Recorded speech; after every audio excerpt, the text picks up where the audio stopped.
Hi, இது நம்மளோட mini vlog 10. இந்த vlogல என்ன ரெசிபி பார்க்க போகிறோம்னா கொண்டக்கடலை மசாலா எப்படி பண்ணுறதுன்னு பார்க்கலாம். அதுக்கு குக்கரில் ஃபஸ்ட்டு கொண்டக்கடலையை போட்டு 2 விசில் நல்லா வேக வச்சு எடுத்துக்கிட்டேன். இன்னொரு கடாயில் எண்ணெய் ஊற்றி வெங்காயம், வெள்ளைப்பூண்டு, தக்காளி போட்டு நல்லா வதக்கி பேஸ்ட் மாதிரி அரைச்சி வச்சுக்கோங்க.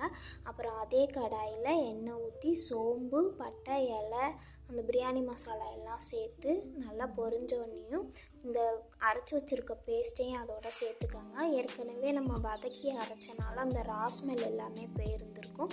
இப்போ மஞ்சத்தூள், மிளகாய்த்தூள், சோம்பு சீரகத்தூள், உப்பு தேவையான அளவு சேர்த்து நல்லா கிண்டிக்கங்க. அந்த மசாலாவோட ஸ்மெல் போனதுக்கப்புறம் நம்ம வேக வச்ச கொண்டக்கடலையும் இதோட சேர்த்து கொதிக்க விட்டு இறக்குனீங்கன்னா நம்ம கொண்டக்கடலை மசாலா ரெடி. பிடிச்சிருந்தா நம்ம சேனலை சப்ஸ்கிரைப் பண்ணிடுங்க.